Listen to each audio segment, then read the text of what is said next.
अब हम लोग आगे पढ़ने वाले हैं न्यूक्लियस के बारे में। मास के बारे में खूब अच्छे से पढ़ लिया हम लोगों ने, एटॉमिक मास यूनिट समझ लिया, ये सब चीज़ें समझ लिया। अब न्यूक्लियस के बारे में गहराई से समझते हैं, कंपोजिशन ऑफ न्यूक्लियस के बारे में। आखिर न्यूक्लियस किस किस चीज़ों से बना हुआ है। इस तरह से समझें कि ये अगर न्यूक्लियस है तो इसके अराउंड में इलेक्ट्रॉन इस तरह मूव करते हैं और इस तरह मूव करते हैं। क्योंकि ये स्पेस में हमको समझ में नहीं आता है, तो काफ़ी लोग ऑर्बिट के बारे में पूछते हैं। तो सपोज ये आप इसका निब को ऑर्बिट समझ लीजिए, तो इस तरह भी मूव कर सकता है इलेक्ट्रॉन, इस तरह भी मूव कर सकता है इलेक्ट्रॉन, इस तरह भी मूव कर सकता है। तो क्योंकि वो स्पेस में हो रहा है तो हमको समझ में नहीं आता, लेकिन हम 3D बनाने की कोशिश कर रहे हैं। इस तरह से इलेक्ट्रॉन का पाथ आप समझ चुके होंगे। और please manage with the bad diagram. तो कंपोजिशन ऑफ न्यूक्लियस में हम खूब बड़ा करते हैं न्यूक्लियस को और समझते हैं, क्योंकि बड़ा करने में कोई दिक्कत नहीं है, कोई परेशानी भी नहीं है किसी को, और ये हमारे और आपके बीच की बात है। तो ये क्या है, एक बड़ा सा न्यूक्लियस मैंने बना दिया। अब चूंकि मैंने हिस्ट्री ऑफ न्यूट्रॉन पढ़ा दिया है, इसलिए मुझे बिल्कुल हक है कि मैं न्यूट्रॉन को यहाँ पे न्यूट्रॉन बोल सकूँ। न्यूट्रल पार्टिकल नहीं बोलूँगा मैं, ये न्यूट्रल थिंग नहीं बोलूँगा, न्यूट्रॉन बोलूँगा, क्योंकि डिस्कवरी हो चुकी है न्यूट्रॉन की। तो न्यूक्लियस में खूब सारे पॉजिटिव चार्जेस रहते हैं, ठीक है। तो इस तरह से गोल गोल बना के मैं पॉजिटिव चार्ज को रिप्रेजेंट करता हूँ। They all these positive charge are protons. तो मैंने कितना बना दिया, 1 2 3 4 5 6। अब मैं बनाऊंगा 1 2 3 4 5 6। अब मैंने बना दिया 6 प्रोटॉन एंड 6 न्यूट्रॉन, ठीक है। तो ये जो खाली खाली है, they are neutral and they are known as neutron, and these are positive charges and these are known as proton, ठीक है। तो हम लोग कंपोजिशन ऑफ न्यूक्लियस में पढ़ने वाले हैं कि न्यूक्लियस के अंदर क्या क्या है। तो न्यूक्लियस के अंदर, न्यूक्लियस कंसिस्ट ऑफ, सिंपल चीज है कि nuclear consist of proton and neutron. Proton are positive, proton are having positive charge and neutron neutral, neutron are neutral, okay. तो ये सब चीज़ हो गया। अब जो है ना, अब हम लोगों को एक सिंपल सी मैथमेटिक्स समझनी है कि सपोज यू हैव 4 मैंगो, एक बॉक्स में आपके पास 4 मैंगो हैं। इस तरह से मैंगो बना लेता हूँ, नहीं इस तरह 8 से मैंगो बना लेता हूँ, और बाकी जो है ना आपके पास ऑरेंजेस है, 4 ऑरेंजेस हैं, ये मैंगो है, ओके। एंड ये क्या है, ऑरेंज। एंड मैंगो को मैं M से डिनोट करता हूँ, ऑरेंज को मैं O से डिनोट करता हूँ। तो मुझे एक आ गया कि एक मैंगो का वेट जो है ना 1 kg है, और हर एक ऑरेंज का वेट है 1/2 kg, हाफ kg। तो मैं किस तरीके से बोलूँगा कि टोटल वेट कितना है इस बॉक्स का, इस बॉक्स के अंदर टोटल फलों का वेट कितना है। तो आप क्या करोगे, अच्छा मैंगो, ठीक है, 4 मल्टीप्लाइड बाई 1 2 3 4, 4 है multiplied by 1 kg, plus oranges कितने हैं 1 2 3 4, 4 मल्टीप्लाइड बाई हाफ kg। तो आपको क्या पास, ये 4 plus 2 6 kg, that is the total weight of under that box. इस बॉक्स के अंदर कॉन्स्टिट्यूएंट का वेट 6 kg। तो सिमिलरली इस न्यूक्लियस के अंदर भी ऐसा ही कुछ होता है, इस न्यूक्लियस के अंदर भी कुछ ऐसा ही है। तो हम लोग क्या कहते हैं कि इसको मैंगो और ऑरेंज से डोनेट नहीं करते हैं, हम लोग प्रोटॉन को, सपोज नंबर ऑफ प्रोटॉन को, किसी भी नंबर ऑफ प्रोटॉन को, नंबर ऑफ प्रोटॉन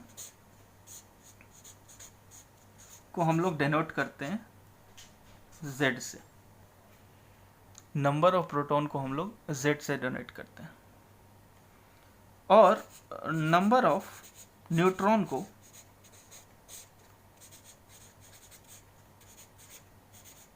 हम लोग n से डिनोट करते हैं। अब जो है ना, तो टोटल कितना हो गया, total mass number, total number of mass को हम लोग डिनोट करते हैं ए से। तो मैं ना क्या, ये नंबर ना, ये जैसे 4 नंबर है, ये 4 नंबर है, तो दीज आर नंबर्स 4 and 4 ऐसा वाला। और टोटल नंबर्स ऑफ मास कितने सारे हैं, तो यहाँ पे टोटल नंबर ऑफ मास कितने हो गए, 8 होंगे। यहाँ पे 6 kg नहीं होगा, नंबर, सिर्फ और सिर्फ नंबर की हम लोग total number of mass. And actually ये इसको हम डोनेट करते हैं मास नंबर से। अब टोटल नंबर ऑफ मास की जगह मास नंबर से कहते हैं, ये एक्चुअल डेफिनेशन है, मतलब ये एक्चुअल वर्ड है for A, that is mass number. तो of course total number of proton and neutron is A, total number of proton and neutron is A, so A is equals to number of proton plus neutron। ये equation आपको हमेशा A is number of constituent particle in the nucleus, ये चीज़ें आप समझ लें। अब आगे, अब हम लोग ये सब बातें तो कर लिए, तो यहाँ पे हमने मास के बारे में कहा। अब हम लोग फिर आपको बताएंगे कि मास को कैसे रिप्रेजेंट करेंगे। ये तो हमने मास नंबर रिप्रेजेंट किया, मास को कैसे रिप्रेजेंट करेंगे, बहुत ही सिंपल है। आप खुद सोचें कि करेंगे क्या यहाँ पे। अगर मुझे प्रोटॉन का मास पता करना है, टोटल इसके अंदर के कॉन्स्टिट्यूएंट पार्टिकल्स का मास पता करना है, तो क्या करेंगे आप, सबसे पहले प्रोटॉन गिन लेंगे, कितने, 1 2 3 4 5 6 7, 7 हो गया, अच्छा 7, ठीक है। मैंने यहाँ 7 नहीं बनाया, ओके ठीक है। तो ये 7 हो गया, तो 7 multiply by mass of proton, ये हो गया, ये यहाँ पे आएगा 7 multiplied by mass of proton plus 7 multiplied by mass of neutron is the total mass of this nucleus. तो इसी चीज को हम अगले पेज में रिप्रेजेंट करने वाले हैं। हाँ, तो रिप्रेजेंटेशन के लिए सबसे पहले हम लोग डेनोट कर देते हैं कि MP is mass of proton,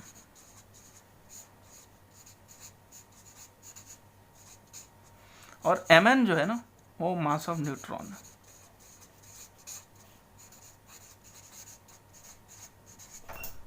तो मास ऑफ न्यूक्लियस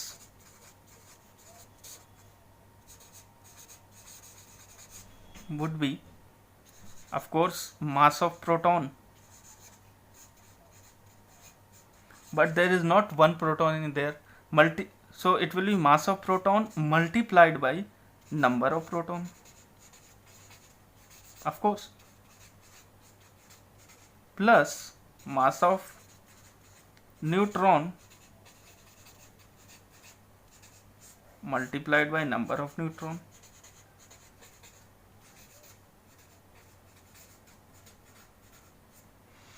नाउ अब कैसे, mass of proton that is MP multiplied by number of proton, what is, how do we donate number of proton, तो Z से donate करते, okay, plus mass of neutron denoted by Mn multiplied by number of neutron donated by N, तो it will be ZMP प्लस NMn is mass of nucleus।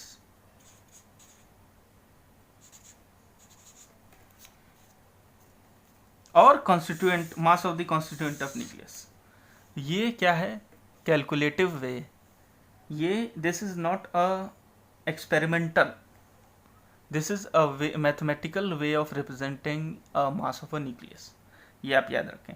और एक खास बात और, कि नंबर ऑफ प्रोटॉन जो Z है, ये नंबर ऑफ प्रोटॉन इसको कहा जाता है, मतलब, और एटॉमिक नंबर भी इसी को कहा जाता है। तो ऑलवेज रिमेंबर एटॉमिक नंबर, यानी एक एटम का एक नंबर होता है जो आपने केमिस्ट्री में पढ़ा होगा, वो डिनोट होता है Z से।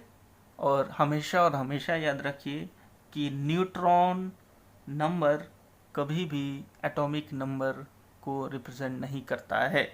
इसका रीज़न क्या होता है? आपको मैं कुछ रीजंस बता देता हूँ। सी, हाइड्रोजन के 3 आइसोटोप होते हैं। मैं आइसोटोप भी आपको पढ़ाऊंगा। एक होता है hydrogen with hydrogen atomic number 1, hydrogen atomic number 1।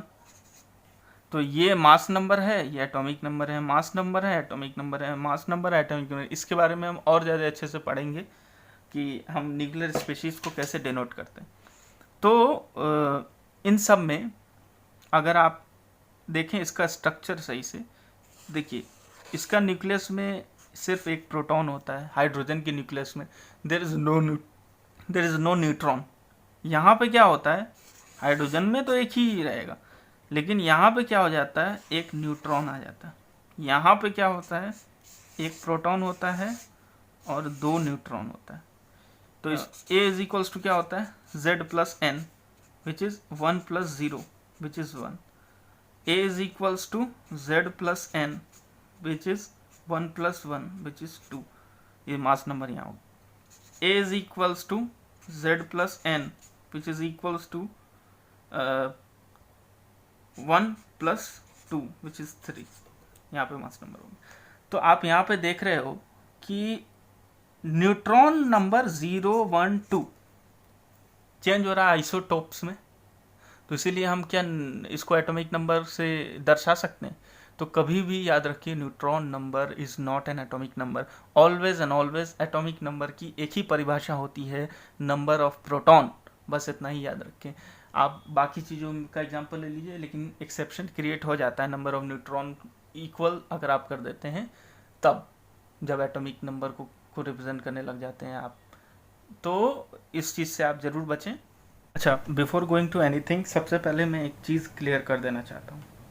बहुत सारे लोग mass number, average atomic mass और एटॉमिक मासेस, इन सब चीज़ों में कंफ्यूज्ड होते हैं। तो मैं आपको एक चीज़ कहता हूँ, जो समझने की बात यह है कि हम लोग क्या है, 1 एटॉमिक मास यूनिट को हम लोग लेते हैं अप्रॉक्सीमेटली, जो हमने पढ़ा है 1.66 टाइम 10⁻27 kg। और मैंने क्या कहा था कि ये अप्रॉक्सीमेटली मास ऑफ प्रोटॉन के होता है, अप्रॉक्सीमेटली मास ऑफ न्यूट्रॉन के होता है कि नहीं, ऐसा कुछ कहा था। तो अगर ये अप्रॉक्सीमेटली होता है तो ये अप्रॉक्सीमेटली क्या हो जाएगा, 1 एटॉमिक मास यूनिट। ये अप्रॉक्सीमेटली क्या हो जाएगा, 1 एटॉमिक मास यूनिट। तो ऐसे इक्वेशन में जहां पे हम मास ऑफ न्यूक्लियस लिखना चाहते हैं सिंपल वे में, मास ऑफ न्यूक्लियस, देन उस केस में हम कैसे लिखेंगे, इस ZMP प्लस NMN, है ना। बट मैं क्या कह रहा हूं, अगर मैं AMU में लिखना चाहता हूं, AMU के टर्म में, तो मैंने क्या कहा, Z into 1 AMU plus N into 1 AMU is equals to, for example मैं एक न्यूक्लियस ले लेता हूँ कि इस चीज़ का हाइड्रोजन का ही नहीं, ड्यूटेरियम का ले लेता हूँ। तो atomic number 1 into 1 plus neutron number, neutron उसमें कितना है, 1 इंटू 1 विच इज़ 2। तो इसका आ गया मास ऑफ न्यूक्लियस 2 AMU। ये अप्रॉक्सीमेटली ऐसा आएगा। लेकिन जब आप AMU में देखेंगे तो ये आता है 1 ये जो एक्चुअल में जो डेटा है, मास of proton in AMU actual में कितना होता है, 1.0073। मास ऑफ न्यूट्रॉन कितना होता है, 1.00, मैं देख के लिख रहा हूँ इसलिए मुझे 0086। तो एक चीज़ को अपने दिमाग में रख लीजिए कि मास नंबर जो होता है, कभी कभी क्या है कि मास ऑफ द न्यूक्लियस जो होता है अप्रॉक्सीमेटली मास नंबर की अप्रॉक्सीमेटली होता है। मास ऑफ न्यूक्लियस या एटॉमिक मास भी अप्रॉक्सीमेटली होता है। अप्रॉक्सीमेटली किसके होता है, एटॉमिक नंबर के, सॉरी मास नंबर की। अच्छा, मैंने क्यों कहा एटॉमिक मास? एटम का मास अप्रोक्सीमेटली कैसे न्यूक्लियस का होता है? यस, यही तो चीज है। रदरफोर्ड वाले एक्सपेरिमेंट में तो यही चीज बताया गया था, जो हम लोगों ने ध्यान नहीं दिया। क्या बताया गया था? कि कंसंट्रेटेड है कुछ काफी ज्यादा डेंस चीज। तो ये चीज आप ध्यान रखें, इसीलिए हम लोग कभी कभी मास नंबर को यहाँ पे जैसे 2 आया तो इसको मास नंबर भी बोल देते हैं, मास ऑफ न्यूक्लियस भी बोल देते हैं, तो इसको ए से भी डिनोट कर देते हैं। इसीलिए आप बहुत सारे जैसे क्लोरीन है, ठीक है, तो यहाँ पे 37 आ गया। तो ये क्या है? 37 एक्चुअली नहीं होगा, ये कुछ होगा 36.98 एटॉमिक मास यूनिट। तो वो एटॉमिक मास यूनिट में, बट क्या है, मैंने क्या किया, अप्रोक्सीमेशन अपन करते हैं कुछ सिंप्लिसिटी के लिए, तो ज्यादा फर्क नहीं आता है दोनों वैल्यूज में।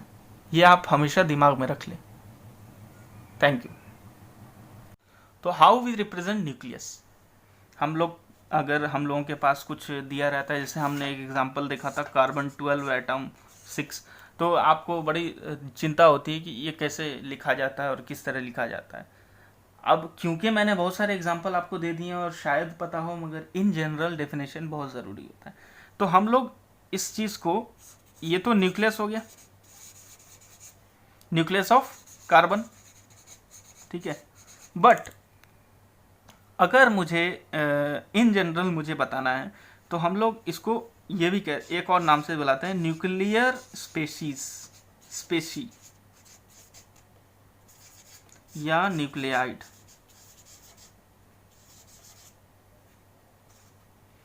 तो इसको डिनोट करते हैं general, in general it is denoted as AX AZ। X क्या है? न्यूक्लियस है या न्यूक्लियर स्पेसीज है या न्यूक्लियाइड है, ठीक है। Z क्या है? एटॉमिक नंबर है,